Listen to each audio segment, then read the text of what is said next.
Muy buenos días, Claudia. Buenos días para todos. Vamos a hablar hoy sobre la predicción del clima y la generación de pronósticos para la modelación de cultivos. Esto como una actividad de un proyecto que se está haciendo entre el Ministerio de Agricultura de Colombia y el CIA. Bueno, para todos nosotros es bien sabido que el sector agrícola ha venido soportando los impactos de los fenómenos climáticos, en especial aquellos de carácter extremo que cada vez se presentan con mayor frecuencia e intensidad y que ponen en riesgo su producción. Y esto además puede conducir a desastres como el ocurrido en Colombia durante la Niña 2010-2011, que produjo lluvias extraordinarias con un comportamiento sin precedentes.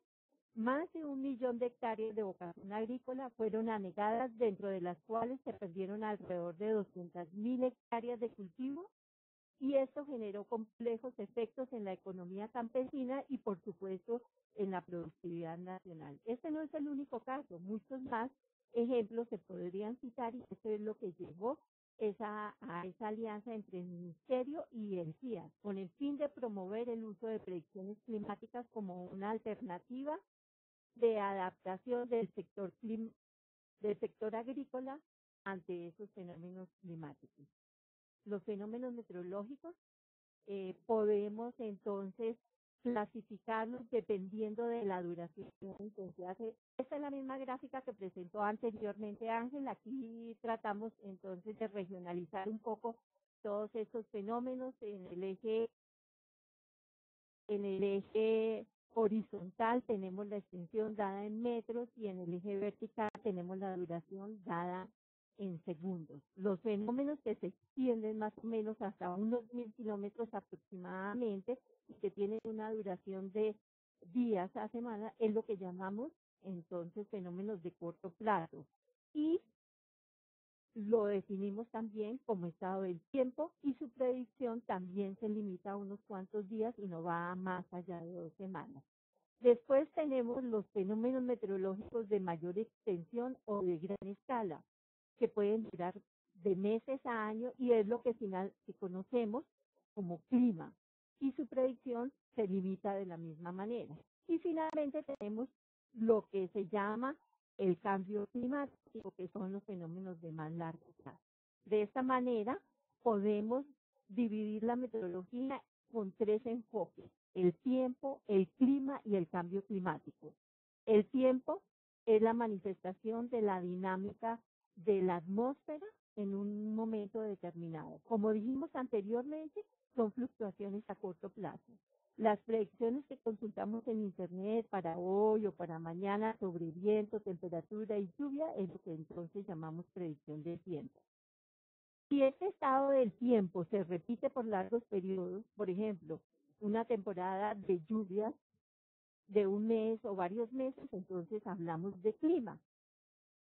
Por consiguiente, el clima es la sucesión habitual y periódica de distintos tipos de tiempo, y son las fluctuaciones de mediano y largo plazo. Lo que tenemos en realidad es un resumen estadístico de los distintos tipos de tiempo en un periodo de 30 años. Y lo podemos caracterizar mediante las medidas de tendencia central como media, moda, desviaciones estándar, etcétera. Por otro lado, el cambio climático es la variación climática que se mantiene durante un periodo prolongado, generalmente durante decenios o por más tiempo. Son las fluctuaciones de largo plazo. Estadísticamente la definimos como tendencias o cambios significativos sobre la media. Por ejemplo, la temperatura media mundial del mes de junio del 2014 de este año, tanto en tierra como en el mar, fue la más alta para ese mes desde el comienzo de los registros en 1880. Bajo estos 3 enfoques, fíjese que la producción agrícola, que es de orden de meses, por lo tanto, este enfoque es de gran utilidad en la aplicación de los climas de cultivo. Muchas de las prácticas agrícolas se hacen bajo la climatología, pero la realidad nos muestra que estamos muy lejos de ella.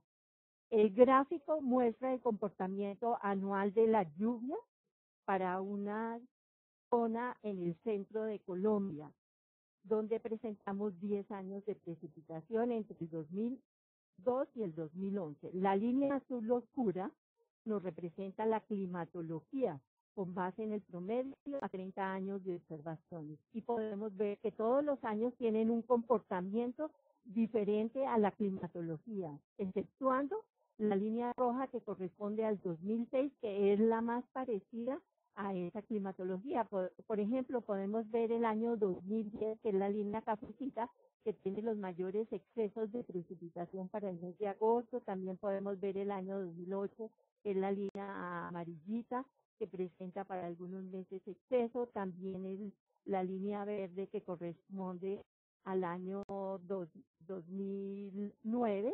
Podemos ver unos déficits de precipitación para el segundo semestre. Todo este juego de datos nos puede indicar entonces que la probabilidad de que ocurra un año parecido al de la climatología del 10%. Por lo tanto, debemos esperar que en general un año cualquiera se nos puedan dar cambios significativos en la precipitación. A veces pueden ser unos más importantes, otros menos importantes. Entonces, la pregunta es, ¿cuántas medidas de estrategia, de planificación o toma de decisiones se basan en esperar un año promedio? Es decir, acorde con la climatología. Se siembran cultivos en determinadas épocas porque el promedio de la lluvia o la temperatura se comportan de tal manera. Es decir, que estamos planificando sobre un año que prácticamente no va a existir. Con la predicción climática tenemos información más útil debido a que empezamos a planificar sobre un año que tiene una probabilidad distinta a cero. La predicción climática ha tomado relevancia en los últimos años debido a su utilización como un instrumento básico en la toma de decisiones para diferentes sectores socioeconómicos, incluyendo el agropecuario. Con una predicción climática podemos tener información sobre las condiciones climáticas probables de los próximos meses.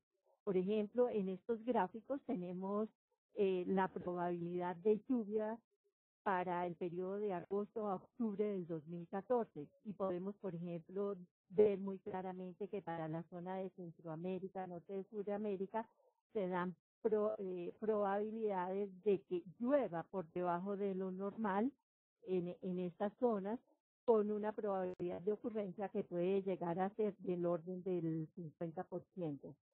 Por otro lado, en el gráfico de la derecha tenemos la predicción del niño y la niña para un periodo de un año, donde también se representan la temperatura superficial del mar en categorías, igual que el gráfico anterior, donde podemos presentar estas predicciones en categorías donde veamos cuál es la condición normal, cuál es la condición por debajo de lo normal o por encima de lo normal. Cuando hablamos ya del niño, lo relacionamos, por ejemplo, con temperatura superficial del mar y sabemos que el niño está asociado con temperaturas altas sobre el Océano Pacífico, mientras que la niña nos indica todo el caso contrario. Y así en la predicción climática en general la utilizamos de forma estadística tal como lo vemos en la climatología. En algunos años hay modos de la variabilidad del sistema climático, como la interacción océano-atmósfera, como es el caso de los fenómenos del niño o la niña, que hacen que esa probabilidad cambie significativamente y por eso tenemos años con probabilidades de mayor ocurrencia de eventos con condiciones por encima o por debajo de lo normal de nuestras variables climáticas, tal como lo muestra la figura que tenemos al lado izquierdo. Esas predicciones climáticas se pueden realizar mediante modelos físicos o modelos dinámicos, como ya había estado hablando Ángel sobre este tema. En particular, para nuestro caso, nosotros estamos utilizando modelos estadísticos del clima que representan un estado estadístico de la atmósfera que dependen de las condiciones impuestas por algunos componentes del sistema climático. En particular, estamos utilizando la temperatura superficial del mar en el Océano Pacífico, en el Caribe y también en el Atlántico para la generación de los pronósticos climáticos. Para el desarrollo de esta metodología se ha venido utilizando la herramienta CPT, que ya también se la había comentado, y que esta herramienta fue desarrollada por el IRIS. El CPT es un paquete que facilita la construcción de modelos estadísticos para el pronóstico climático, la validación de los modelos generados, la producción de pronósticos con base en datos históricos y la verificación de los resultados con datos actualizados. El modelo estadístico de predicción se basa en el análisis de correlación canónica, donde se busca establecer la covariabilidad de la temperatura superficial del mar y las variables meteorológicas medidas localmente. Se sabe que el océano transmite cierta memoria a la atmósfera debido a su mayor capacidad calorífica. Esta característica determina la predictibilidad del clima asociada con la variabilidad del océano. En la región tropical, el acoplamiento entre el océano y la atmósfera es muy fuerte. Produce uno de los principales ejemplos de variabilidad climática, como es el caso del Niño y la Niña. La predicción con modelos estadísticos se basa en datos observados y datos simulados. Para nuestro caso, estamos utilizando las estaciones meteorológicas de varias regiones de Colombia sobre precipitación, temperatura, radiación y otras variables meteorológicas. Y depende de la calidad y longitud de los datos.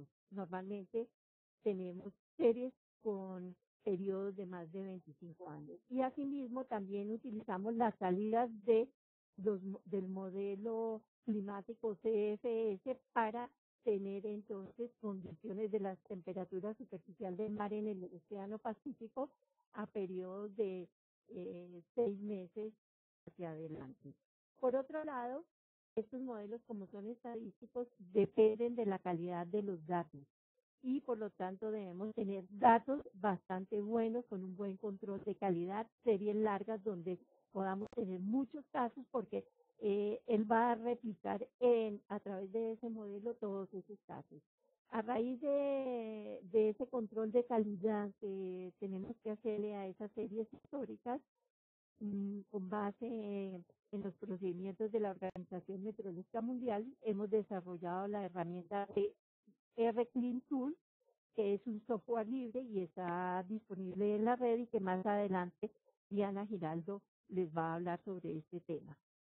Las predicciones estadísticas se basan en modelos de regresión lineal, entonces, entre la temperatura superficial del mar y variables climáticas. Tienen un defecto, que no consideran cambio climático o nuevas situaciones climáticas, porque se basa en la memoria climática de las series.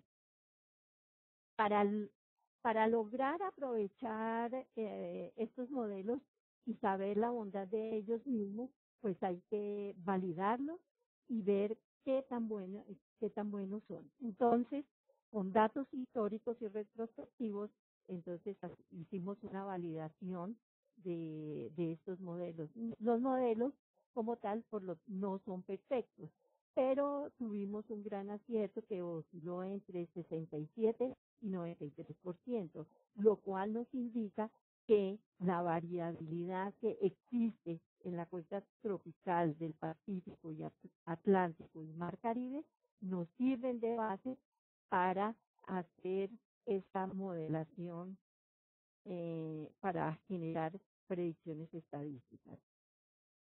En los modelos estadísticos, entonces usamos datos originales a nivel mensual, pero estos datos están afectados por condiciones del tiempo. Es decir, si durante la temporada seca se presentan algunos pocos días con lluvia, pero persiste esta temporada seca, esto genera un ruido en las series, es decir, se contaminan. Para suavizar estas medidas mensuales, usamos las medias móviles de 3 meses y con base en ellas buscamos las relaciones de covariabilidad con la temperatura superficial del mar. Una vez se obtienen estas relaciones, se construyen las predicciones de tipo probabilístico, tanto para condiciones normales como por debajo de lo normal y por encima de lo normal. Con estas predicciones probabilísticas a 6 meses, se hace un remuestreo con las series históricas mensuales para generar varios escenarios, uno bajo, otro alto y otro intermedio, de las posibles condiciones climáticas para los siguientes meses. Datos que posteriormente van a alimentar los modelos de cultivo. Para aquellos modelos que se requieren de datos diarios, en el remuestreo se identifican los años de los valores obtenidos y de esta manera se puede llegar a la escala diaria. En conclusión, el uso de modelos de estructura estadística mediante CPT permite poner en marcha una metodología para realizar pronósticos climáticos a 6 meses de forma rápida, fácil y confiable, suministrando información local y adaptada en aplicaciones concretas de impacto al sector agropecuario. Los resultados de estas predicciones climáticas son incorporados a modelos de cultivo para el arroz y maíz, entre otros, con aplicaciones como Aquacrop y Bisat, para obtener balances hídricos, medidas térmicas, rendimientos, entre otros. Y con estos resultados, identificar medidas adaptativas como fechas de siembra, densidad de siembra, programas de riesgo y fertilización para escenarios con valores altos, medios y bajos de precipitación y temperatura en rangos esperados. De esta manera, entonces, aplicamos el clima en el riesgo agrícola. Gracias.